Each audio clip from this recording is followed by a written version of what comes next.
이제 모든 여름 방학이 이제 지나가고 2학기 개강을 이제 앞두게 되었습니다.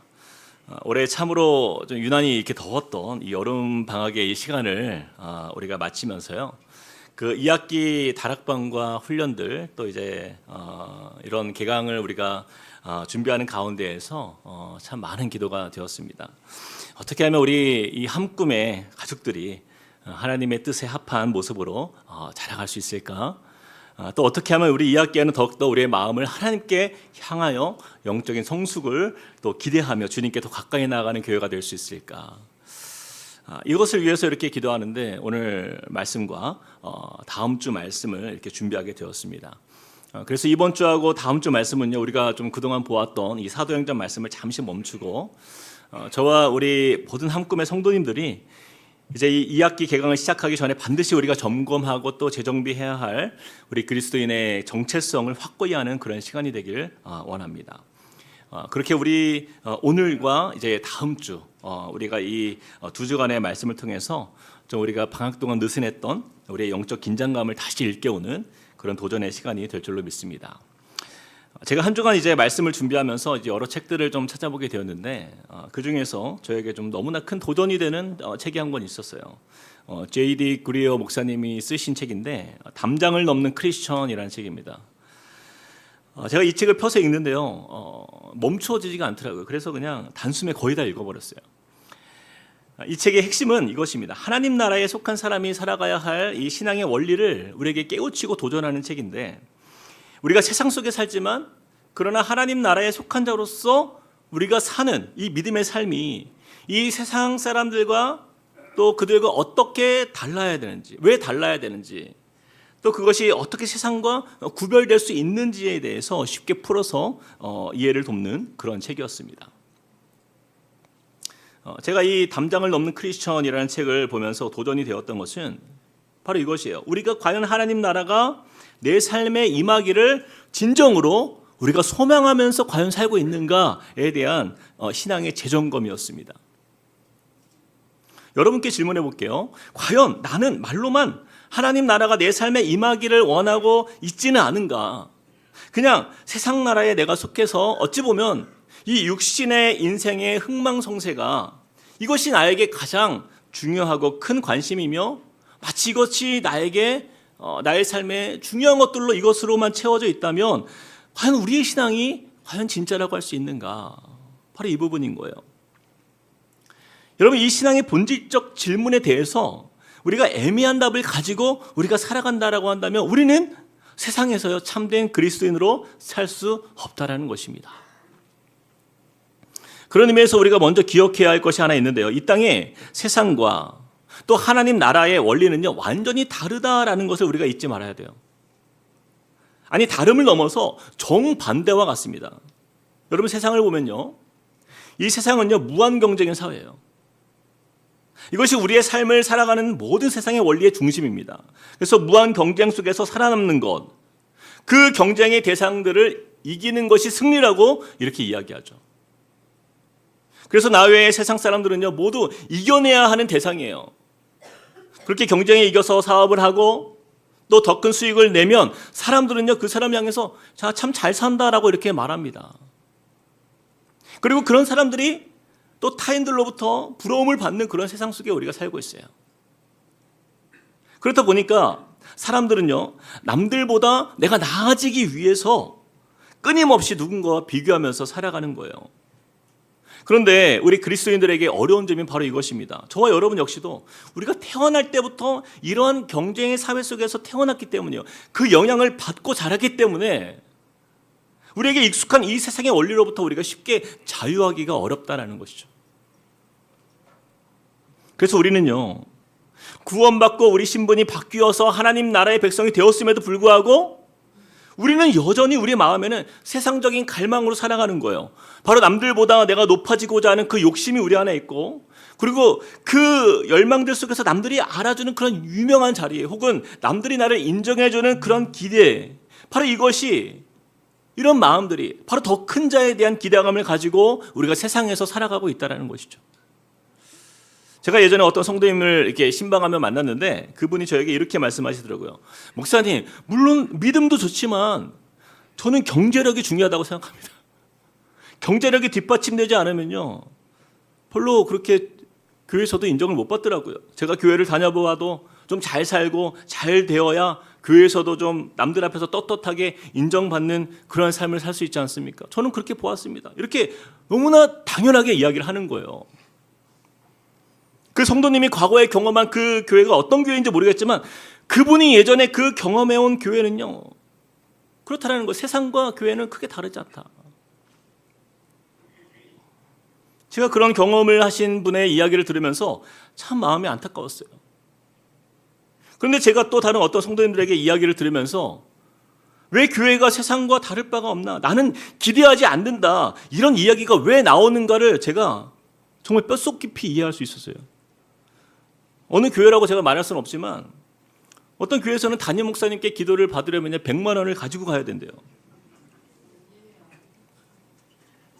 돈이 없으면 담임 목사님께 기도 못 받습니다. 제가 이 이야기를 들으면서 너무나 기가 막혔어요. 여러분, 무슨 점집에 갑니까? 뭐 복돈을 가져가는 거예요?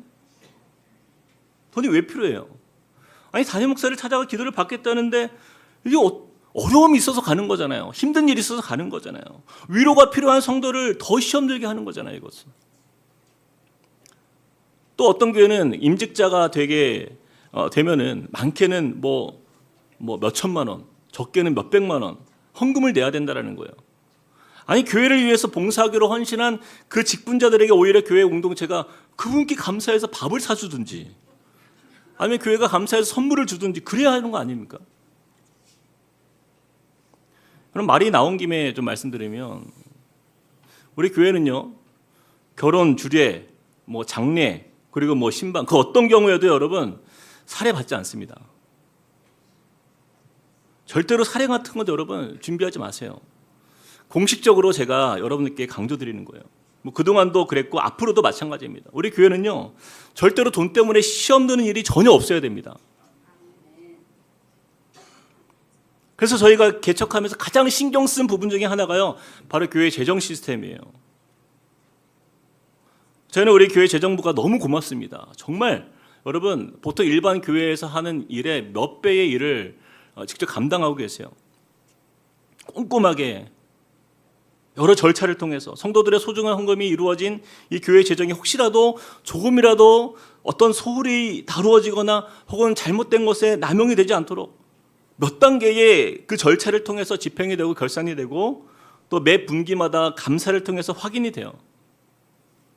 그래서 우리 교회가요, 모든 우리 성도님들 앞에서 더 투명한 교회가 되기 위해서 어제 우리 운영위원회에서 결의를 했는데 우리 상반기 하반기 이제 재정 보고를 예배 광고 시간에 하자. 모든 우리 성도님들이 계신 곳에서 하자. 우리가 원래는 보통은 재직회 때나 공동회의 때 하잖아요. 근데 그렇게 하면요, 성도들이 거의 참석을 안 해요. 이게 두 가지 의미가 있어요. 믿고 맡기든지 아니면 관심이 없든지. 너무 믿으시니까 그것도 좋은데 그래도 우리 교회가 좀 더 그런 하나님 앞에서 더 건강한 그런 재정 관리를 하는 교회로 더 서나갈 수 있도록 예배 때 모두가 함께 있는 자리에서 우리 성도님들에게 그렇게 다 함께 보여드리고 또 이렇게 쓰고 있고 또 이렇게 재정이 집행되고 궁금한 거 있으면 언제든지 찾아올 수 있고. 그래서 다음 주에 우리가 그걸 할 거예요. 예배 광고 시간에. 정말 감사한 것은요, 그동안 우리 성도님들이 교회 리더들을 너무 잘 믿어주셨고 또 리더들은 우리 성도님들의 의심 없이 그냥 마음 놓고 신앙생활할 수 있도록 교회 다닐 수 있도록 힘써 주신 것이 너무나 감사해요. 이런 노력이 모아져서 우리가 형식을 가리지 않고 더욱더 신뢰가 쌓이는 교회가 될 수 있도록 우리가 힘써 나가야 할 것입니다. 저는 목회를 하면서요, 가장 가슴 아픈 이야기가요, 바로 이거예요. 교회와 세상이 똑같다라는 거예요. 교회와 세상이 똑같다. 이런 이야기를 들을 때 가장 마음이 힘들고 슬픕니다. 근데 안타깝게도 신앙을 가진 우리 성도님들 중에서도 보면요, 이러한 이중적인 삶을 살아가는 성도들이 너무 많아요. 믿음을 가졌다고 말은 하지만 교회에서는 하나님 뜻대로 사는 것처럼 보여요. 그런데 교회 문 밖을 나가는 동시에 세상에 살아가는 그 모습은 너무나도 정말 세상 속에서 살아가는 사람들이 너무 많습니다. 그렇게 교회에 와서는 하나님 나라의 그 시민권을 가지고 사는 것처럼 보이는데 세상에 나가는 즉시 바로 세상의 비자로 바꿔서 살아가는 거예요. 이중 스파이처럼 그냥 세상을 살아가는 신앙인들이 참 많아요. 제가 이 말씀을 묵상하는데 여러분 저도 마찬가지입니다. 제가 그런 삶을 살았어요. 제가 목사 안수 받고 목사가 될 때 저는요 세상 욕심 다 내려놓고 목회자가 되었습니다. 진심이에요. 하나님, 제가 오직 주님만을 위해서 살겠습니다. 그 각오로 제가 목회자가 되었는데 다 내려놓았다고 믿었는데 그게 다 내려놓은 게 아니었더라고요. 오래전 일인데 전도사가 되고 목사가 되어 보니까 사람들이 주위에서 칭찬하는 목사님들이 다 큰 교회 목사님들인 거예요. 그렇게 사람들에게 주목받고 인정받는 그런 큰 교회 목사님들을 보면서 저도 자연스럽게 그런 마음이 생기는 거예요. 아, 그런 목사님들을 동경하게 되는 거예요. 저는 목회자가 될 때 이미 그 성공에 대한 욕심을 다 내려놓았다고 생각했는데 그게 아니었던 거예요. 세상 일 다 내려놓고 목회자가 되어보니까 그 안에서 또 성공을 향한 그 욕망들이 제 마음에 있는 것을 제가 발견하게 되는 거예요. 그래서 한때는 그런 마음이 있었어요. 기왕 목회할 거면 남들이 알아주는 큰 사역을 해보자. 큰 목회를 해보자. 사람들에게 좀 더 알려지고 또 어떻게 교회를 세웠는지 사람들이 참 인정해주는 그런 훌륭한 목회자가 되고 싶다. 그런 마음이 제 마음에서 막 꿈틀거렸어요. 그때는요 그것이 큰 문제인지 몰랐어요. 그런데 2006년부터 이찬수 목사님 설교를 계속 들으면서 시간이 지날수록 이것이 얼마나 위험한 일인지 또 얼마나 이것이 잘못된 것인지를 제가 깨닫게 되었던 그런 기억이 있습니다. 그때 이찬수 목사님 말씀 들으면서 제가 참 회개를 많이 했어요. 근데 여러분 그 일을 통해서 제가 한 가지 깨닫게 된 것은요 모든 사람에게 있어서 큰 자에 대한 소망은요 지울 수 없는 또 사라지지 않는 우리 모든 사람이 가진 본능이라는 사실이에요. 여러분은 어떠십니까? 여러분 높아지고자 하는 그 마음, 큰 자가 되고자 하는 이 본능이요 내가 없애고 싶다고 해서 그것이 쉽게 없어지던가요? 그렇지 않습니다. 이 땅을 사는 동안에 저와 여러분의 마음에서 절대 이것은 사라지지 않을 거예요. 평생 우리의 숙제인 거예요. 그럼 이것을 어떻게 우리가 풀어가야 할까? 그 고민이 바로 저에게 큰 고민이었던 그런 시간들이었어요. 그런 저에게 오늘 말씀은요 정말 광야에서 오아시스를 만난 것처럼 제 고민에 있어서 답을 주는 그런 생명의 말씀이 되었습니다. 우리 함께 28절을 한번 읽어볼까요? 28절 말씀 함께 읽겠습니다. 시작. 내가 너희에게 말하노니 여자가 낳은 자 중에 요한보다 큰 자가 없도다. 그러나 하나님 나라에서는 극히 작은 자라도 그보다 크니라 하시니. 여러분 잘 보세요. 이 말씀은 세례 요한에 대한 예수님의 말씀이에요. 예수님은요 세례 요한을 세상 누구보다 큰 자라고 칭찬하십니다. 여자가 낳은 자 중에 이보다 더 큰 자가 없다라고 그를 높여주세요. 여러분 이것이 무엇을 의미합니까? 우리 예수님은 큰 자가 되는 것을 어떤 부정적으로 말씀하는 것이 아니에요. 오히려 저와 여러분에게 세례 요한을 보면서 큰 자가 되라 오히려 말씀합니다. 즉 큰 자에 대한 갈망을 가지길 원하세요. 자, 그런데 중요한 것은 어디에서 이것이 중요한 거예요. 어디에서? 그럼 어디에서 큰 자가 될 것인가? 28절에 보니까 그러나 어디에서요? 그러나 하나님의 나라에서. 하나님의 나라에서. 예수님 우리에게 분명히 말씀하세요. 너희가 세상에서 큰 자가 되거라 하지 말고 하나님 나라에서 큰 자가 되라 말씀하시는 거예요. 저는 이 말씀 앞에서요 정말 무릎을 쳤어요. 큰 깨달음을 얻었어요. 큰 자가 되고자 하는 그 마음 자체가 여러분 그것이 세속적인 게 아니에요. 하나님 말씀을 그것이 내가 어떤 큰 자가 되는 것이 어떤 세상적인 어떤 그러한 본능이냐 혹은 어떤 세상적인 어떤 그런 갈망이라고 생각할 수 있는데 그것이 아니라는 거예요. 중요한 것은 어디에서냐는 거, 어디에서. 이것이 문제입니다. 세상에서 큰 자가 되는 것이 아니라 하나님 나라에서 큰 자가 되기를 갈망하라는 거예요. 마태복음 23장 12절 말씀에 이렇게 말씀해요. 누구든지 자기를 높이는 자는 낮아지고 누구든지 자기를 낮추는 자는 높아지리라. 마태복음 18장 4절 말씀. 그러므로 누구든지 이 어린아이와 같이 자기를 낮추는 사람이 천국에서 어떤 사람이에요? 큰 자니라. 사랑하는 여러분, 이 인정받고자 하는 그 열망은 우리 모두에게 있어요. 높아지고자 하는 그 갈망은 우리 모두에게 있어요. 큰 자가 되고자 하는 그 열정 여러분 버리지 마십시오. 제가 깨닫고 보니까요, 이것들은요 우리에게 너무나 소중한 거예요. 그것이 나쁜 것이 아니라 다만 그것을 어디에서? 바로 세상이 아니라 사람들에게서부터가 아니라 하나님 나라에서 오직 하나님 앞에서 인정받고 칭찬받는 삶을 소망하라 말씀하시는 것이에요. 저는 이 말씀을 통해서 제가 큰 기쁨을 제가 경험했어요.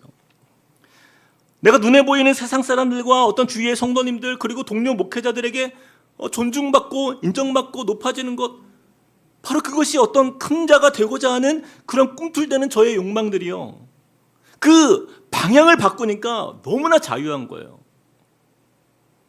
그 장소와 대상이 이 땅의 어떤 이 세상 사람들에게서가 아니라 고스란히 그 방향만 하나님 나라로 바꾸어 보니까 그것이 우리를 얼마나 자유케 하는지 모릅니다. 우리 옆 사람에게 이렇게 한번 축복합시다. 마음껏 높아지십시오. 한번 해보세요. 하나님 나라 안에서. 제가 이 학기를 준비하면서 저와 우리 성도님들이 가장 먼저 가져야 할 우리의 신앙의 정체성은 바로 여기에 있어요. 여러분, 세상에서 큰 자가 되려 하지 말고 하나님 나라에서 큰 자가 되기를 갈망하는 그 마음을 가지라는 거예요. 왜냐하면 이것이 우리의 바른 방향성이기 때문이에요. 여러분, 우리 100m 달리기를 아무리 잘해도 그 레인을 벗어나면요, 그 사람은 실격이에요. 방향이 다른 길로 뛰면 그건 실격이에요. 아무리 우사인 볼트보다 더 빠르게 아무리 뛰었다고 해도요, 그 방향이 바뀌면, 그 방향이 틀리면 그것은요 탈락입니다. 우리가 아무리 열심히 교회에서 섬기고 열심히 봉사하고 기도하고 예배 잘 드려도요, 우리의 목적이 내가 세상에서 또는 가정에서 교회에서 여기서 높아지는 것에 우리의 마음이 있으면 그것은 그 방향이 틀린 거예요. 실격입니다. 뛰면 뛸수록 더 멀어지는 거예요. 여러분, 방향이 잘못된 상태에서 믿음 생활을 열심히 하면 할수록요, 주위 사람들 힘들게 할 거예요. 상처 주고 하나님과 더 멀어지는 길이에요. 그러므로 이 학기를 시작하면서 우리가 올바른 방향 설정을 가지고 나아가는 것이요, 가장 중요한 것이에요. 여러분, 세상에서 높아지고자 하는 그 갈망을요, 하나님 나라로 향해 보시길 바랍니다. 하나님은요, 천국은 침노하는 자의 것이라고 말씀했어요. 하나님 나라의 큰 자가 되기를 사모하는 그 마음이 있어야만, 그래야만 세상에서 고정되어 있었던 우리의 시선이 하나님께 향할 수 있습니다. 성경에 보면 그 대표적인 인물이 있어요. 우리가 잘 아는 사도 바울입니다. 그가 그러한 삶을 살았어요. 빌립보서 3장 13절 14절 말씀 이렇게 말씀합니다. 같이 한번 읽어봅시다. 시작. 형제들아, 나는 아직 내가 잡은 줄로 여기지 아니하고 오직 한 일, 즉 뒤에 있는 것은 잊어버리고 앞에 있는 것을 잡으려고 표대를 향하여 그리스도 예수 안에서 하나님이 위에서 부르신 부름의 상을 위하여 달려가노라.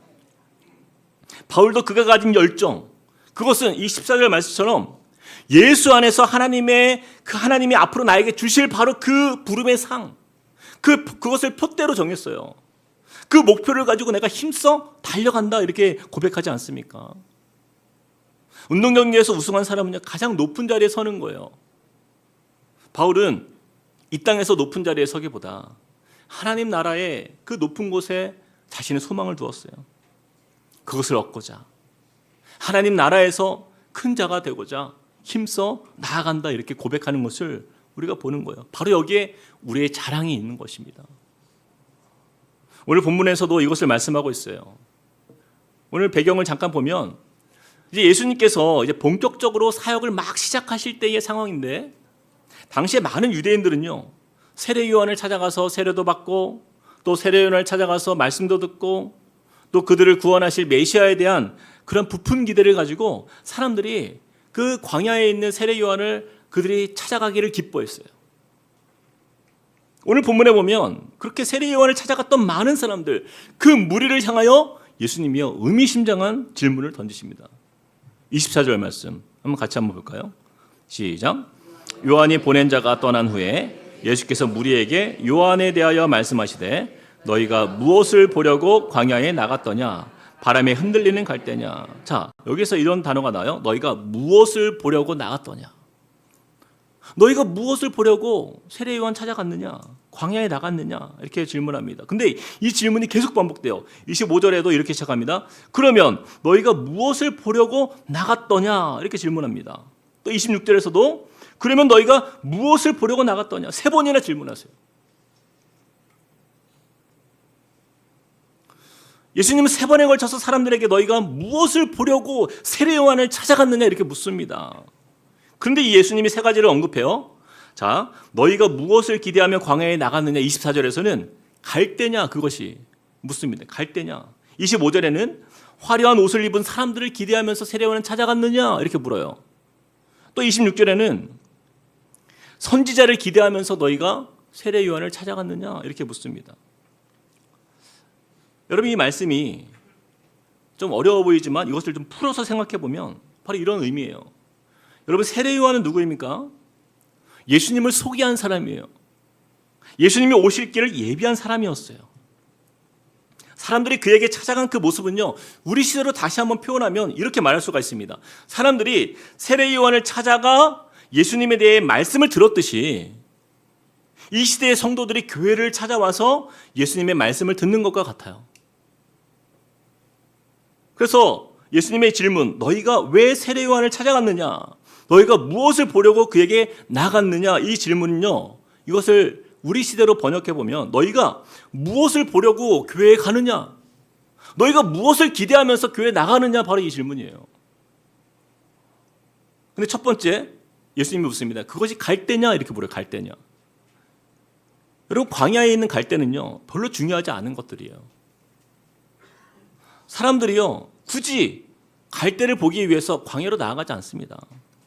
여러분, 우리 인생에서도요, 살다 보면 있어도 그만, 없어도 그만한 것들이 많아요. 겉으로 보기에는 나에게 필요해 보이지만 그러나 있어도 그만, 없어도 그만한 세상에 별로 중요하지 않은 것을 얻고자 그것을 기대하면서 교회에 나가느냐라는 거예요. 그런 시시한 것들을 얻고자 교회에 나가는 것 잘못 같다라는 거예요. 또 두 번째, 둘째로 너희가 왜 세례요한에 나가느냐, 화려한 옷을 입은 사치스러운 사람을 보기를 기대하냐 이렇게 묻습니다. 예수님이 25절에. 근데 이것은 세상에서 기대하는 돈과 명성, 화려한 성공을 의미하는 거예요. 교회에 와서 얻고자 하는 것이 세상 사람들이 그렇게 추구하는 그 원하는 바로 화려함이라고 한다면 여기에는 없다라는 거예요. 교회 여기에는 없다라는 거예요. 그런 거 얻으려면 어디로요? 성경에 보니까 왕궁으로 가라, 예수님 말씀하십니다. 왕궁으로. 세상으로 가라는 거예요. 여러분, 교회에 나와서 돈과 명성, 어떤 화려한 명예 이런 거 교회 없습니다. 잘못 찾아오신 거예요. 성도든 뭐 목회자든 우리 모두는요, 세례요한처럼 그냥 광야에서 외치는 소리일 뿐이에요. 자, 마지막 선지자입니다. 예수님이 물어요. 너희가 무엇을 보려고 나갔더냐? 선지자냐? 그것이 선지자냐 물어요. 이것은 무엇을 의미합니까? 목회자를 의미하는 거예요. 여기서는 유능한 목회자, 알려진 목회자라 말할 수 있어요. 세상에서 알려지고 유능한 그 유명한 어떤 목회자를 쫓아서 찾아다니는 그러한 성도들, 화려한 목회자를 우상처럼 여기면서 교회에 나가는 거, 그거 세상 사람들과 별반 다를 바가 없다라는 거예요. 예수님께서 우리에게 질문하십니다. 너희가 무엇을 보려고 여기 나왔느냐? 사랑하는 성도 여러분, 우리가 이 교회에 나온 이유가 무엇입니까? 여러분은 무엇을 기대하면서 교회에 오십니까? 여기에 대한 대답을 우리가 가지고 있어야 되는 거예요. 27절 말씀에 이렇게 말씀합니다. 우리 같이 읽어볼까요? 시작. 기록된 바 보라, 내가 내 사자를 내 앞에 보내노니 그가 내 앞에서 내 길을 준비하리라 한 것이 이 사람에 대한 말씀이라. 여러분, 예수님은요, 세례 요한을 말씀하실 때에 그가 어떤 사람이라고요? 내 앞에서 길을 준비한 사람이다. 그래서 하나님의 나라의 큰 자라 말씀하시고 계세요. 우리가 이 자리에 모인 이유는요, 바로 예수님의 길을 예비하기 위해서 우리가 모인 거예요. 우리 함께 꿈꾸는 교회에 나와서 이렇게 함께 예배드리며 또 우리가 기대하는 것은요, 세례 요한처럼 예수님을 드러내기 위함인 줄 믿습니다. 이것이 무슨 뜻입니까? 세례 요한이 주인공이 아니라는 거예요. 마치 신부가 입장할 때 그 신부의 그 친구들이 신부를 돋보이게 하기 위해서 들러리가 서잖아요. 들러리들이 먼저 그 길을 지나갑니다. 꽃을 뿌리면서 그 신부의 길을 준비하잖아요. 그와 같은 거예요. 여러분, 예수님의 이 질문 기억하시죠? 너희가 무엇을 보려고 나갔더냐? 바로 여기에 답이 있는 거예요. 우리가 무엇을 보려고 교회에 나오는가? 그 목적은요, 주인공 되시는 그 예수님을 내 삶에서 예비하는 삶을 사는 거예요. 예수님이 내 인생의 주인공 되시고, 우린 뭐예요? 우리는 따라하세요. 들러리. 나는 들러리다. 예수님이 내 삶의 주인공으로 등장하시도록 그 길을 예비하는 그 사람이 하나님 나라에서 큰 자라, 이렇게 말씀하고 있는 거예요. 우리가 이 깊은 의미를 좀 이해했으면 좋겠습니다. 제가 목회하면서 참으로 안타까운 성도님들이 있어요. 예수님을 믿는다고 하는데 여전히 내 삶의 주인이 자신이에요. 그러니 모든 삶의 주인공이 자신이 되어야 한다고 믿는 거예요. 예수님은 어떤 분이에요? 어려움 당할 때 갑자기 나타나 나를 도와주는 조연이에요. 엑스트라예요. 신부와 들러리가 바뀐 인생을 사는 성도님들이 너무 많습니다. 교회에 나오는 이유도 나를 중심으로 교회가 존재하는 거예요. 교회에 와서도 나에게 조금만 불편한 일이 생기면 막 불같이 화를 내고 따지는 그런 성도들도 많아요. 우리 교회는 없습니다. 내가 본 적이 없어요. 어떻게 교회가 나에게 이럴 수 있냐? 목소리를 높이는 거예요. 제가 예전에 설교 시간에 한번 얘기했는데, 예전에 섬기던 어떤 교회에서 한 집사님이 전화가 왔어요. 자기가 교회 왔는데 교회가 왜 이렇게 더럽습니까, 목사님? 화를 내는 거예요, 저한테. 복도에 휴지들이 막 떨어져 있대요. 왜 청소를 안 하냐는 거예요. 제가 한마디 했어요. 집사님이 주스세요. 하나님께서 집사님 치우시라고 눈에 보여주신 거예요. 그래서 제가 한 번 더 끊기 전에 한 번 더 당부했습니다. 꼭 주워 가세요. 매우 당황해 하셨지만 제가 나가보니까 치우셨더라고요. 여러분, 왜 이런 일들이 벌어집니까? 내가 주인공이라고 착각하는 거예요. 여러분, 대접받으려고 교회 나오십니까?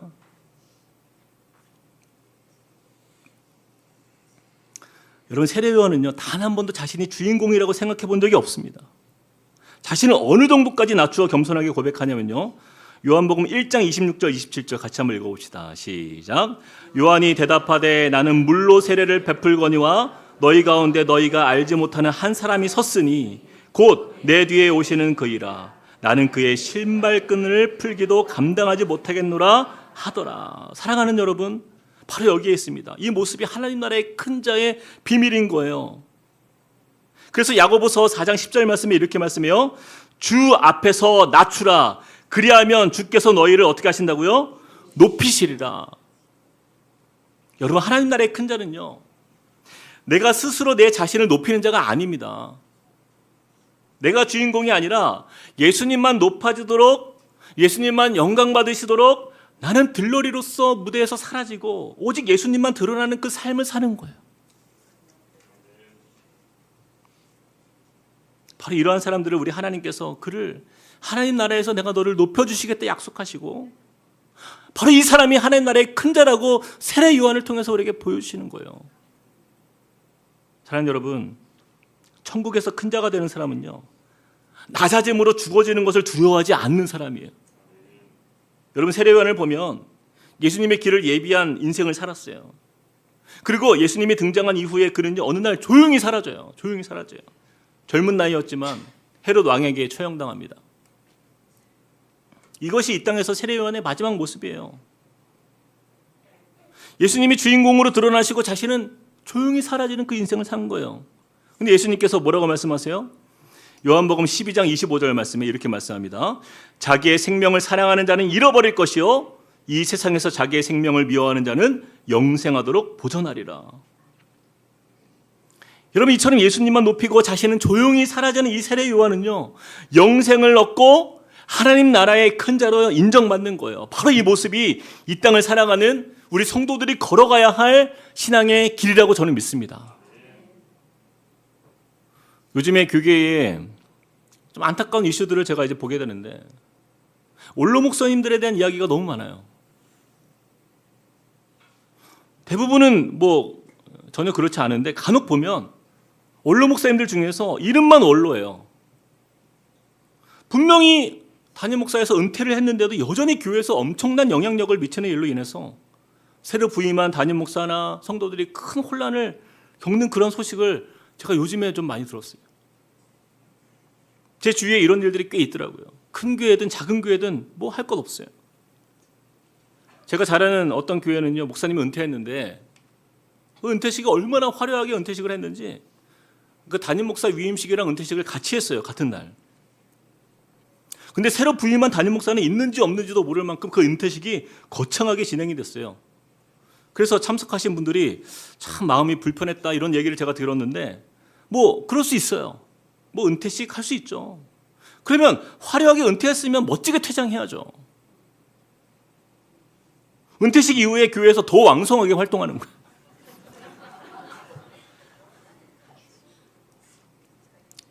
제가 새로 부임한 그 담임 목사님을 잘 아는데 가끔 만나요. 근데 이렇게 얘기하더라고요. 자기는 포기했대요.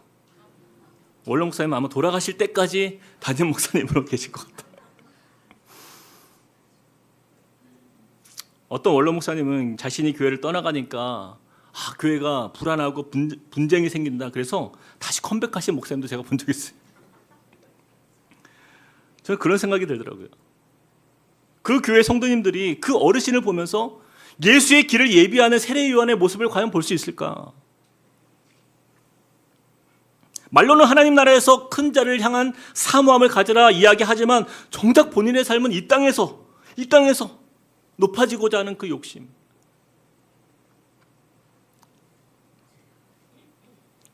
그럼 우리에게 에스겔서 21장 26절 말씀에 무서운 경고의 말씀이 있어요. 우리 같이 한번 읽어봅시다.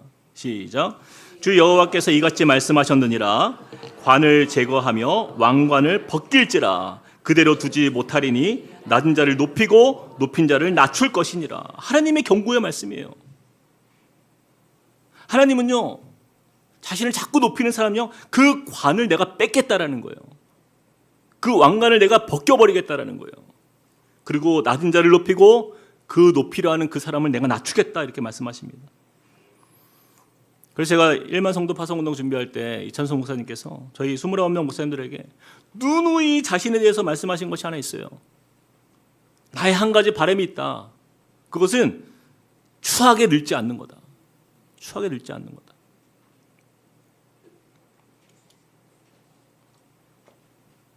사랑하는 성도 여러분, 믿는 그리스도인의 삶이 이 세상에서 우리가 큰 자가 되려고 힘쓰면요, 그것만큼 추한 것이 없어요.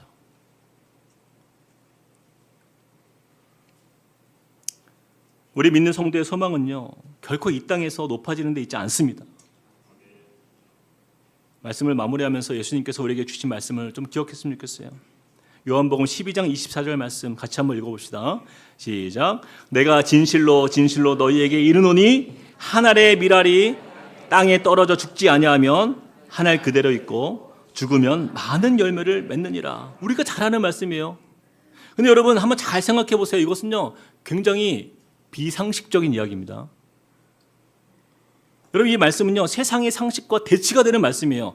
밀알이 땅에 떨어져 어떻게 해요? 죽지 아니하면 안 된다라는 거예요. 근데 사실 여러분 생각해 보세요. 그 밀알이 살아야지 그것이 열매를 맺고 나무가 되는 거 아닙니까? 그렇지 않아요? 죽은 씨를 심어봤자 뭐합니까? 죽은 거잖아요. 생명이 없는데.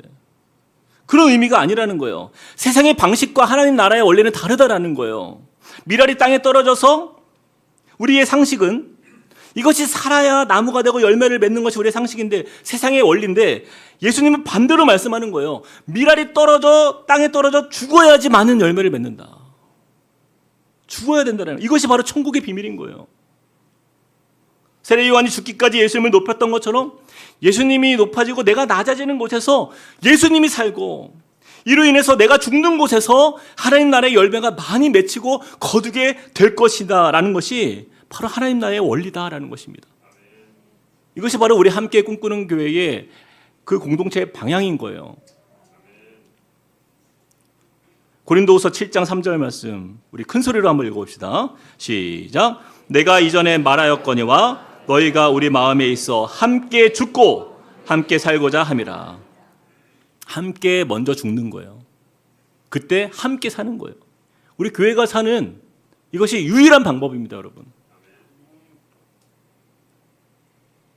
지난주에도 제가 죽자라고 말씀드렸고 이번 주에도 죽자라고 말씀드려요. 자꾸 목사님 왜 맨날 이렇게 우리를 자꾸 누르십니까? 그래야 돼요.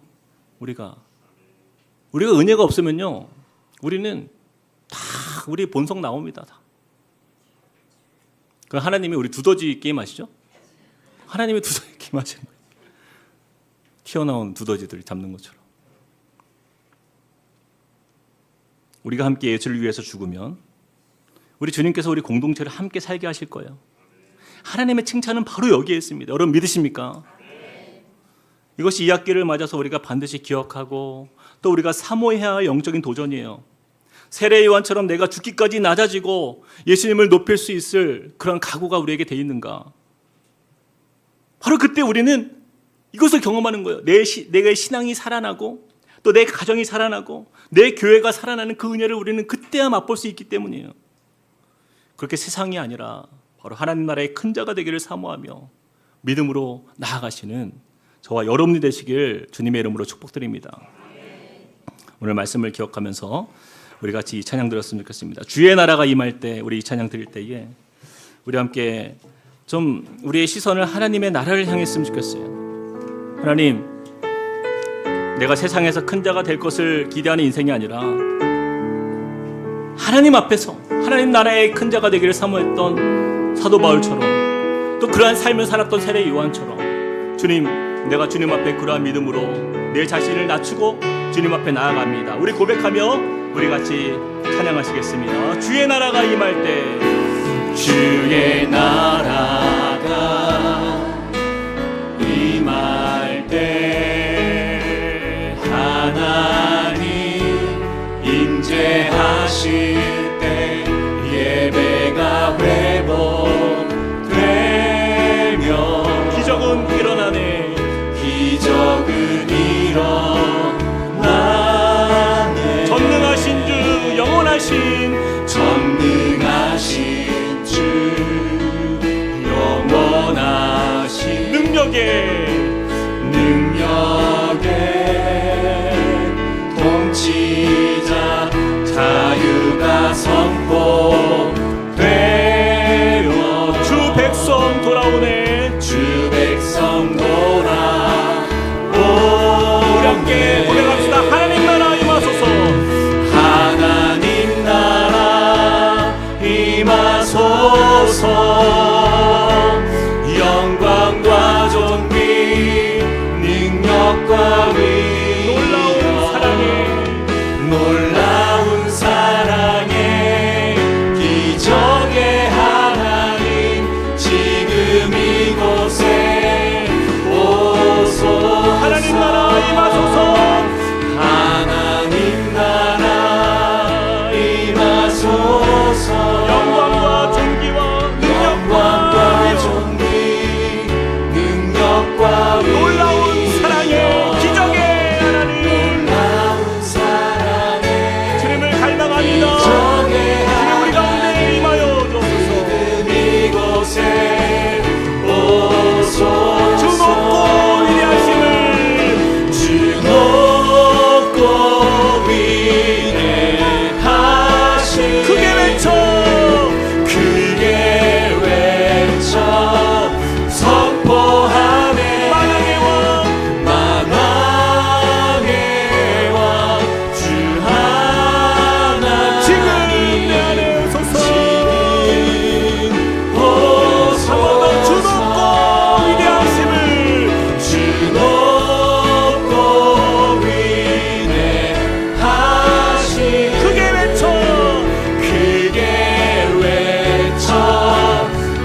부르심을 좀 기억했으면 좋겠어요. 여러분, 분당으로 교회에서 개척하러 나오신 우리 성도님들 계시죠?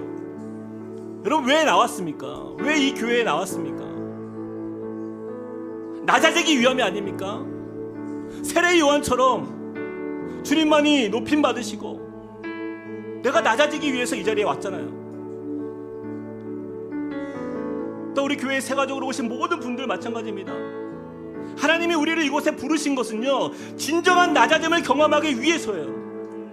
말로만 죽고 흉내만 내고 낮아지는 것이 아니라, 하나님, 우리가 정말 이 땅에서 살아왔던 우리의 삶이 너무나 익숙하여서 우리가 이것을 잊었습니다. 내가 높아지고 내가 인정받고 누군가가 나를 존중해주지 않으면 그것으로 상처받고 그저 사람들에게 매여서 이 세상에서 그냥 세상 사람들이 사는 방식대로 그 감정에 휩쓸려 살았던 우리의 모습이 있다면, 그럼 우리는 다시 한번 주님 앞에 서야 되는 거예요. 하나님께 인정받는 삶, 하나님께만 큰 자로 높임받는 삶. 다른 사람들이 다 나를 다 잊어버려도, 나를 인정하지 않아도, 그 누구도 나를 알아주지 않아도 주님만 알아주시면 그것으로 내가 족한 인생 아닙니까? 그것이 세례 요한이 걸었던 그 길이기 때문에 하나님이 그 사람이 바로 내가 높이는 사람이다, 그 사람이 바로 큰 자라 말씀하십니다. 하나님, 그 마음의 중심을 가지고 주님, 내가 죽고 주님만 사는 삶, 하나님, 그래서 우리 함께 꿈꾸는 공동체가 하나님 주님 안에서 철저하게 우리가 무릎 꿇고 낮아지고 오직 주님의 영광만이 드러나고 주님의 이름만이 나타나는 그러한 교회로, 그러한 믿음의 삶으로 우리를 인도해달라고 우리 같이 한번 기도하며 나아가시겠습니다. 사랑의 하나님, 주님을 의지합니다.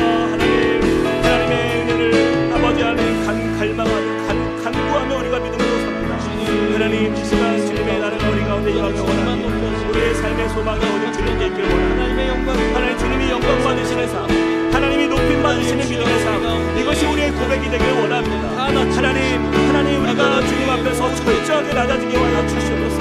하나님, 겸손하게 주님을 섬기며 하나님을 섬기며 하나님 앞에 우리의 삶을 드리며 하나님, 그렇게 주님의 뜻을 따라서 하나님 믿음으로 서는 주님의 백성들 될 수 있도록 하나님 인도하여 주시옵소서. 하나님, 주님께서 우리에게 베푸시고 인도하신 하나님 이 믿음의 소망이 우리 삶의 능력이 되게 하여 주시고, 하나님, 우리가 주님의 말씀을 따라서 날마다 순종하며 나아갈 때에 하나님 겸손하게 주님의 말씀 앞에서 하나님이 영적 보전이 우리의 삶에 하나님 주님이 높아지는 삶, 주님이 영광 받으시는 삶, 주님이 하나님 나라의 아버지 하나님 우리를 세우신 때에 하나님, 내가 너를 칭찬하면서 침례 그 가까이 해주시고 하나님, 우리 가운데 이루신 주님을 바라보시고 하나님, 우리가 세상에 살면서 너무나도 우리의 욕심이 많았습니다. 하나님, 우리를 긍휼히 여겨주시옵소서. 하나님, 우리 긍휼히 여겨주시옵소서. 우리의 마음이 오직 주님께 향하게 하여 주시고 하나님의 사랑 안에서 믿음으로 살 수 있도록 주여 도와주시옵소서. 하나님, 그런 믿음으로 주님을 의지하며 바라보며 주님 앞에 나아가는 하나님의 자녀가 되게 하여 주시옵소서.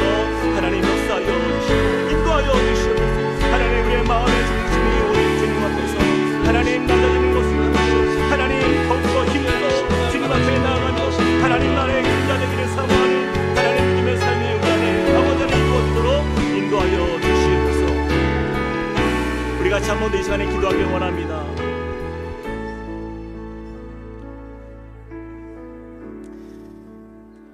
주님께서 우리에게 말씀하십니다. 너희가 무엇을 보려고 이 자리에 나왔느냐? 너희가 무엇을 보려고 광야에 나갔더냐? 우리의 신앙의 방향이 다시 한번 좀 견고하게 서길 원합니다. 우리가 이 자리에 앉아있는 이유가 무엇입니까? 그것이 어떤 세상적인 별 볼 일 없는 것들, 혹은 화려한 어떤 좋아 보이는 것들, 혹은 어떤 목회자, 여러분, 그런 것들이라면 우리는 다시 한번 우리의 마음을 하나님께서 내려놓아야 돼요. 주님이 말씀하십니다. 너희가 무엇을 보려고 나갔더냐? 하나님, 주님께서 부르신 그 목적과 하나님께서 우리를 이 자리에 부르신 것은 오직 하나님의 영광 받으시고 또 우리가 하나님의 피조물로서 또 하나님의 자녀로서 우리가 주님을 높이고 경배하고 또 하나님의 말씀이 우리의 삶에서 이루어지는 것인 줄 믿습니다. 하나님, 우리의 삶이 하나님의 나라가 임하는 삶이 되게 하여 주시옵소서. 하나님의 말씀이 임하고 내가 나아가는 그곳마다 하나님, 내가 세상 속에 살지만 주님의 나라를 추구하는 믿음의 삶이 되게 하여 주시옵소서. 그것이 교회와 가정과 우리의 직장과 학교와 사업터에서 하나님, 주님 그 나라가 내 삶에 놀랍게 임하게 하여 주시사 내가 하나님께 속한 자로서 분명한 믿음의 삶, 하나님 그런 확신을 가지고 주님 앞에 당당하게 믿음으로 서는 그리스도인이 될 수 있도록 인도해 달라고 우리 같이 한번 기도하며 나가시겠습니다. 사랑의 하나님, 주님을 의지하며 믿음으로 나아갑니다. 하나님, 우리에게 베푸신 주님의 그 말씀을 의지합니다. 하나님, 우리를 부르시고 인도하신 주님, 우리의 모든 삶이 하나님 위대하신 주님, 주님만이 높임받는 인생, 하나님 그리하여서 우리의 삶이 오직 주님 마음에 합한 믿음의 삶이 될 수 있도록 인도하여 주시옵소서. 하나님 나라 위에 부름받은 우리의 소명이 있음을 믿습니다. 하나님, 우리가 이 땅을 살아갈 이유가 있습니다. 하나님께 받은 그 사명 가지고 하나님 담대하게 주님의 이름을 증거하며 하나님 나라를 이루어가는 복된 믿음의 삶이 되게 하여 주시옵소서. 하나님, 거룩한 열정을 주시고 소망을 주시고 하나님 기대를 주시고 하나님께서 우리 가운데에 놀라운 주님의 사랑으로 채우시고 세워가실 주님을 믿사오니 하나님, 부름의 상을 통하여 하나님 믿음으로 달려갔던 사도 바울처럼 하나님 우리가 힘써 하나님 주님의 나라를 위하여 쓰임받는 복된 삶이 되도록 축복하여 주시옵소서. 하나님, 내 중심적인 인생이 아니라 하나님 나라의 중심, 정말 하나님의 말씀의 중심으로 주님의 살아계심을 하나님 믿고 바라며 구하며 나아가는 주의 자녀 될 수 있도록 주님 축복하여 주시옵소서. 우리 가운데 이루실 주님을 의지합니다. 주여, 우리의 마음에 그런 확신과 믿음과 이를 통하여 얻는 구원의 큰 기쁨을 맛보도록 역사하여 주시옵소서. 주님 함께하여 주시옵소서. 우리 모두 다 그 자리에 일어나서 함께 찬양하시겠습니다. 이 땅에 내 삶이, 이 땅에 내 삶이 비록 버겁더라도 주님의 선하심 나 믿으며 가리. 주님의 선하심 나 믿으며 이 작은 가리. 자 통해 주가 이루어가시니 이 작은 자 통해 주가 감사로 사는 이루어가시니 삶 나 살기 원하네. 감사로 사는 삶 나 살기 내 삶의 시간 원하네. 속에 주 일하시네. 내 삶의 시간 속에 주 내 모든 일하시네. 여정 속에 주 함께 하시네. 내 모든 여정 속에 함께 기뻐도 하시네. 깊고도 크신 주의 영광을 나 보리라. 위대하신 주 나는 주님께 속한 자되어 주의 나라 위해 전심으로 살리라. 주의 마음에 합한 자되어 맡기신 소명이 나는 주님께 속한 자 되어 나는 주님께 속한 자 되어 주의 나라 위해 전심으로 살리라. 주의 마음에 합한 자 되어 맡기신 소명 맡기신 소명 이루리. 맡기신 소명이 한 번 더 맡기신 소명 이루리. 맡기신 소명 이루리. 사랑과 은혜 하나님 감사합니다. 주님, 이번 여름 너무나 더웠지만 그러나 주님의 은혜 안에서 모든 우리 각 부서의 이 귀한 은혜의 축제들이 아름답게 잘 마치게 하시고 또 이제 2학기를 준비합니다. 주님, 우리가 주님 사랑하고 주님의 말씀대로 살기 원하지만 우리가 세상 속에 살면서 우리에게 너무나 익숙한 세상의 모습들이 너무나 많습니다. 여전히 높아지는 것에 우리의 마음이 있고 여전히 사람들에게 인정받고 또 사람들에게 칭찬받는 것이 나의 삶에 너무나 중요한 것들이고 어쩌면 이 땅을 살면서 그것을 나의 보람으로 여기며 믿음 생활했던 우리의 모습이 있다면 주님 우리를 다시 한번 주님의 말씀 앞에서 새롭게 하여 주시옵소서. 우리가 하나님 나라 앞에서 오직 주님께만 칭찬받기를 사모하는 인생 되길 원합니다. 주님, 하나님 나라의 큰 자에 대한 갈망, 주님 이것을 잃어버리지 않게 하여 주시옵소서. 주님, 우리가 어느 자리에 있던지 그곳에서 주님의 이름만이 드러나고 나는 조용히 사라질 수 있는 그런 세례 요한의 마음을 우리에게 부어주시사 날마다 우리가 서는 그 모든 삶의 영역마다 가정과 직장과 또 학교와 교회 안에서 그렇게 주님이 드러나고 주님이 영광 받으시고 그렇게 주님께서 우리의 삶에 놀라운 삶의 주인공으로 역사하시는 그 은혜를 통하여서 주님, 우리가 하나님께 정말 높임받고 인정받는 믿음의 삶이 되도록 우리를 축복하여 주시옵소서. 이제는 우리 주 예수 그리스도의 은혜와 하나님 아버지의 크신 사랑과 성령님의 감동 감화 교통하심이 오늘 말씀을 통하여서 다시 한번 주님 앞에 하나님 나라의 큰 자 되기를 소망하며 믿음으로 서기를 기뻐하며 도전하는 주님의 백성들 머리 위에 그리고 그 가정과 함께 꿈꾸는 교회 위에 이제로부터 영원토록 함께 하시기를 간절히 축원하옵나이다. 아멘.